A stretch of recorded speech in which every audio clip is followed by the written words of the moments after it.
I'm a director of NICyber, and it's been a great journey helping to support and grow that organisation, and seeing all the benefits that come from it on at least a monthly basis at our breakfasts or at our tech and tipple events. So really happy with how things are going.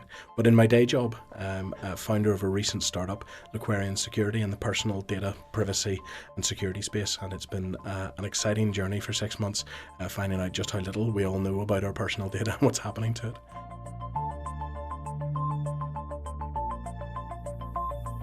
To me, a secure digital future means a time when normal, everyday people are able to live, work and exist without having to worry about their cyber safety. And I liken this similarly to the fact that in the UK, in Northern Ireland, in most of Europe, in most of the developed world, most people are able to say that they don't need to concern themselves every single day. They don't need to be in fear every single day of everything from personal safety through to things like wars, famines, even natural disasters, although with the weather these days, things are getting a little bit spicy. But that's what it looks like. It looks like the same kind of safety that people feel physically, except from a cyber security perspective. And I mean, I know, and this is very aware as we look around areas of the UK, areas of Northern Ireland, areas of Europe, areas of the rest of the world, there certainly are regions where there's hotspots and places that are not so safe. So we're still doing work on physical safety. However, on cyber safety, we're really only starting that journey. So to me, that's what the future needs to become. And really importantly with this, that security is not a project. It's not a milestone. It's not a buzzword. It's not an emerging technology. Security is something that you have to do all the time. It's never done. It's like maintenance, and you've got to continually keep your security up to date with the current threats. And that's the only way to remain secure. So even if we get to a point in the future of being secure, we don't tick a box and move on to the next thing. We have to be eternally vigilant to stay there.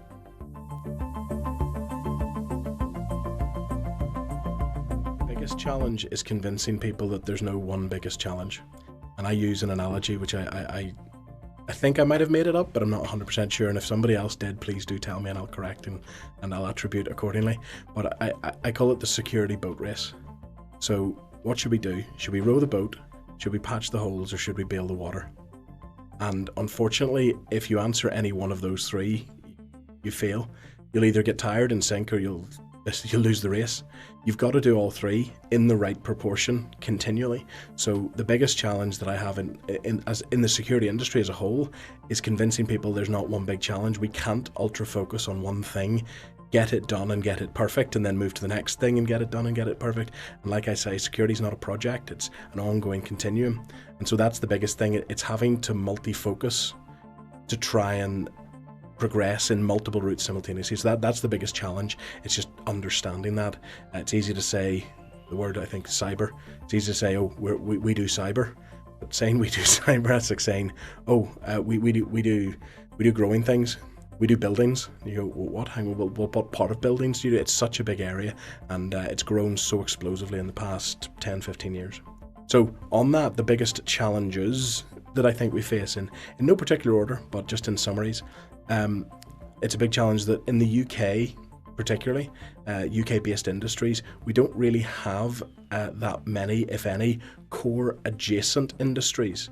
So if you ask who are the biggest players in the data market, I found a new acronym a few days ago called GAMAM. Google, Apple, Meta, AWS, Microsoft. And so much so there's actually an acronym for it, that those 5 companies pretty much sew up the data market. They're in the ground floor of everything. So, and from a UK perspective, none of those are UK companies, and the UK doesn't have, while we do use them a lot and they have big stakes in the UK, it's not reciprocal. And so if we want to be a tech superpower by 2030, we've got to start or continue or evolve some kind of core big data infrastructure. So that's the first one. Second one is, it's a term again, I think I made this up, IT poverty or security poverty. There are infrastructure and services out there running on hardware and software which were shipped in the year 2000. That's not a joke, it's not an embellishment. Literally, in the past couple of years I've dealt with more than I have numbers of clients who've been breached because they've had some really old microscope machine running on Windows 2000 or Windows XP, or even prior to that, and it's been breached. I've had customers whose websites and email has still been running on absolutely ancient IIS servers. The oldest I came across was NT4, and those are things that as a young adolescent / late child, I remember playing with. Those still exist. So it's not just that we have to be secure now. We have to think that there are companies, there are businesses, there are organizations, there are people whose security is 23 plus years old. And so it's possible now to still have a website and still have email and still have digital services, but be so archaic that it's what I consider to be poverty. We need to get everybody out of that. We need to raise the floor. Next one is time. It's the only thing we're not making more of. Now, today, the average person spends 2.5 hours a day on social media. That's the average person, and I know I don't, and I know my parents spend none on social media, so who's spending 5 to 10 to 20 hours on social media? And it takes a lot of time, and digital services take a lot of time. Used to be to arrange your car insurance, you had to write a letter or you had to go to somebody, but it took a fixed amount of time. Digital self-serve in some cases can take way more time, and it eats into people's time having to diagnose their own technology, whereas before you don't really need to diagnose a pen and a paper, and that's accepted, so we need to get better at that. And then finally, there's a big disparity between policy, strategy, execution, and then the actual reality, and those tend to misalign between some of the longer intentional strategies of government, of high-level department, right the way through to what actually gets executed on the ground. I think it's something that you've touched on a couple of times, in just how we align those things to a technology stack and a reality stack, which is so quickly changing, but we're setting policies for 2030.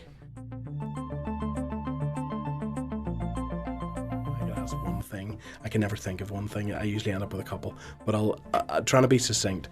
At the start, I would say if I had a magic wand, proper magic wand, and I could change anything, I would turn the clock back 25 years so that we could build security in alongside the digital explosion.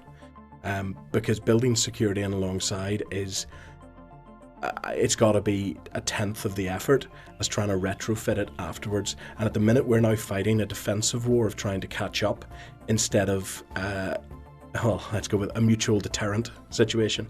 And fighting a defensive war is always far, far, far more resource intensive. So magic wand, time machine, turn the clocks back 25 years and give us the 25 years it would have taken to keep in lockstep. So that'd be the number one thing. The second thing would be to apply the models for technology at a very high level, policy level, which protect us. And what I mean by that is that security is, while technology and cybersecurity is a new field effectively within the past 10, 15 years, and yes, there was always the paradigms beforehand, but the explosion of technology and people and usage, it's really in the past 10 to 15 years that it's come as such a behemoth globally. But if we look at the policies, which are generally put in place, the high-level policies, they don't align to what we know about security. And when I say what we know about security, security is really just a combination of things. It's a combination of game theory and technology and people. And we know how these things work. So the concept of attacker defender, the concept of middleman, all of those attack paradigms, they already exist. We know the theory, but frequently we don't align the policies to what we know the theory tells us about how this will play out, and then that itself then feeds back into a defensive war rather than getting ahead of things. We're always reacting, so now we're in the process of trying to react to AI, whereas the underlying mathematics which makes AI and ChatGPT work today, I remember learning 25 years ago. And it's taken us a while for the computing to catch up and the killer app to get there with ChatGPT. But this isn't new. We knew it was coming. Yet, a couple of years after its release, we're all surprised and shocked that now there's all of these challenges. Well, these challenges we're seeing, we need to get ahead. And to that, there's a couple of things that we can do to try and support this. Things like the right to repair and tinker with your technology, the right to traceability of data throughout your whole data supply chain, responsibility for long-term support, and responsibility for end-of-life support. And those are things which I'm very happy to say in the government's recent bill on security. So the technology, I want to say it's the technology product and infrastructure bill. It's changed its name a few times, but it says things like you can't have default passwords on hardware. You must print on the box how long you're going to support this for. So those sorts of things. And then I'm also, lastly on this, I'm a big supporter of open source. So open source, open APIs with the right for people to bring their own tools and the right for people to innovate. And those three things and others adjacent will really, really help us in the long term. And then the final sort of thing that I would love to change is right now, a normal person, the average person, everyday person, where do they go to get tech support? And what I mean by tech support, I don't mean tech support with the laptop they bought from Curry's or the Apple that they bought. It's where do they go because they have to fill in a form to apply for something online to renew their car insurance. And really, even if you were to go to the DVLA desk and say, hi, this is my phone, how do I do this? The answer from the person there will be, you need to contact our online centre. And they go, well, I don't know how to do that. So I think, and without being disparaging, I use my parents in this example. It's where would they go if they couldn't come to me? And so I think as a society, we need to think, how can everyday people get just tech and security support outside of hoping that the company that gave us the application form is in a position to help us?